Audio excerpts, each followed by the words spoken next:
NEET কেলেঙ্কারির মধ্যে স্থগিত আরও এক প্রবেশিকা পরীক্ষা। এবার পরীক্ষার আগে রাতে স্থগিত নিট পিজির প্রবেশিকা। রবিবার এই পরীক্ষা হওয়ার কথা ছিল। এনবিই পরিচালিত নিট পিজির এন্ট্রান্স স্থগিত করল কেন্দ্রীয় স্বাস্থ্য মন্ত্রক। পরীক্ষা ব্যবস্থা কতটা স্বচ্ছ খতিয়ে দেখে তবেই নতুন করে পরীক্ষা। পরবর্তী তারিখ জানানো হবে খুব শীঘ্রই। বিবৃতি প্রকাশ কেন্দ্রীয় স্বাস্থ্য মন্ত্রকের। স্থগিত করা হয়েছে নিট পিজি প্রবেশিকা।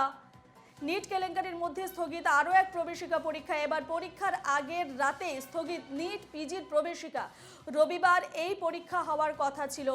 এনবিই পরিচালিত নিট পিজির এন্ট্রান্স স্থগিত করল কেন্দ্রীয় স্বাস্থ্য মন্ত্রক। পরীক্ষা ব্যবস্থা কতটা স্বচ্ছ খতিয়ে দেখে তবেই নতুন করে পরীক্ষা। পরবর্তী তারিখ জানানো হবে খুব শীঘ্রই। বিবৃতি প্রকাশ কেন্দ্রীয় স্বাস্থ্য মন্ত্রকের। এ নিয়ে আমরা কথা বলেছিলাম তৃণমূল নেতা শান্তনু সেনের সঙ্গে। তিনি কি বলেছেন শোনাবো। ইলেকশন কমিশনের সহযোগিতায় নরবরে অস্থায়ী এনডিএ সরকার তৈরি হওয়ার শুরুতেই যেভাবে এই শতাব্দীর সব থেকে বড় শিক্ষা জগতে স্ক্যাম একের পর এক সামনে আসছে, যেভাবে 24 লক্ষ ছাত্রছাত্রীর ভবিষ্যৎ দিয়ে খেলা করে দুর্নীতি করে নিট ইউজিকে কলঙ্কিত করা হলো, যেভাবে 9 লক্ষ মানুষের ভবিষ্যৎ নিয়ে খেলা করে ইউজিসি নেট পরীক্ষাকে কলঙ্কিত করা হলো এবং তারপর একের পর এক সমস্ত পরীক্ষা বাতিল।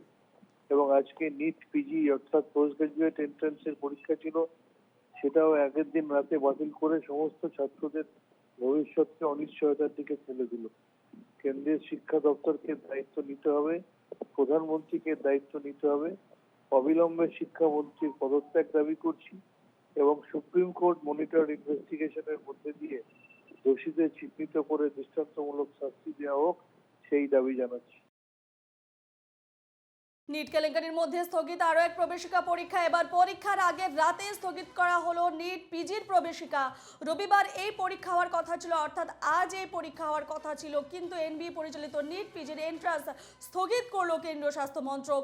পরীক্ষা ব্যবস্থা কতটা স্বচ্ছ খতিয়ে দেখে তবেই নতুন করে পরীক্ষা হবে এবং পরবর্তী তারিখ জানানো হবে শীঘ্রই। বিবৃতি প্রকাশ করে জানিয়েছে কেন্দ্রীয় স্বাস্থ্য মন্ত্রক। আমরা এই বিষয়ে কথা বলেছিলাম সিপিএম নেতা সুজন চক্রবর্তীর সঙ্গে। তিনি কি বলেছেন শোনাবো। ভয়াবহ দুর্নীতি, নিটের দুর্নীতি ভয়াবহ। লক্ষ লক্ষ টাকার বিনিময়ে কার্যত ডাক্তার তৈরির প্রক্রিয়াটাকেই ধ্বংস করে দেওয়া হচ্ছে, শিক্ষাকেই ধ্বংস করা হচ্ছে, ভবিষ্যৎটাকে ধ্বংস করার ব্যবস্থা হচ্ছে। আজও পর্যন্ত নিট পরীক্ষাটা কিন্তু বাতিল করা হলো না। সিবিআই তদন্ত করা হবে বলা হলো, কিন্তু পরীক্ষাটা বাতিল করা হলো না। অবিলম্বে পরীক্ষাটাকে বাতিল করা উচিত, আর এসব সংস্থার শীর্ষে যারা, তাদের খারিজ করা উচিত। এখনো সরকার করেনি, সরকার অপরাধীদের পাশে দাঁড়িয়ে আছে। এ নিয়ে শুভেন্দু অধিকারী কি বলেছেন শোনাবো। এটা তো অ্যাকশনের একটা পার্ট। সামগ্রিকভাবে কেন্দ্রীয় সরকার যে অ্যাকশনগুলো নিচ্ছেন, পশ্চিমবঙ্গে এই ধরনের ক্ষেত্রে কোনো অ্যাকশন কখনো না হয়। এইখানেই কেন্দ্রীয় সরকার মোদীজি সরকারের সঙ্গে পিসির সরকারের তফাৎ। পরীক্ষার আগের দিন স্থগিত নিট পিজি, কেন্দ্রকে তোপ রাহুল গান্ধীর। তিনি লিখেছেন, এবার নিট পিজি স্থগিত। নরেন্দ্র মোদীর শাসনামলে শিক্ষা ব্যবস্থা ধ্বংস হওয়ার আরেকটি দুর্ভাগ্যজনক উদাহরণ এটি। বিজেপি শাসনে ছাত্রদের তাদের কেরিয়ার তৈরির জন্য পড়াশোনা করতে বাধ্য করা হয় না, তবে তাদের ভবিষ্যৎ বাঁচাতে সরকারের সঙ্গে লড়াই করতে হয়।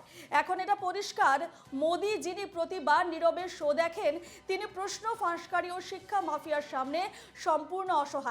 নরেন্দ্র মোদীর অযোগ্য সরকার ছাত্রদের ভবিষ্যতের জন্য সবচেয়ে বড় চিন্তার কারণের থেকে আমাদের দেশের ভবিষ্যৎকে বাঁচাতে হবে। এক্স স্যান্ডেলে তোপ দেখেছেন রাহুল গান্ধী। নেট পিজি স্থগিত হওয়ার পর এক্স স্যান্ডেলে একেবারে সরব হয়েছেন রাহুল গান্ধী। তিনি লিখেছেন যে কেন্দ্রকে তোপ রাহুল গান্ধী, তিনি লিখেছেন এবার নিট পিজি স্থগিত, নরেন্দ্র মোদীর শাসনামলে শিক্ষা ব্যবস্থা ধ্বংস হওয়ার আরেকটি দুর্ভাগ্যজনক উদাহরণ এটি। বিজেপির শাসনে ছাত্রদের তাদের কেরিয়ার তৈরির জন্য পড়াশোনা করতে বাধ্য করা হয় না, তবে তাদের ভবিষ্যৎ বাঁচাতে সরকারের সঙ্গে লড়াই করতে হয়।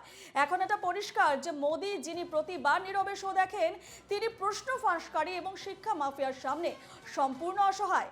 নরেন্দ্র মোদীর অযোগ্য সরকার ছাত্রদের ভবিষ্যতের জন্য সবচেয়ে বড় চিন্তার কারণের থেকে আমাদের দেশের ভবিষ্যৎকে বাঁচাতে হবে।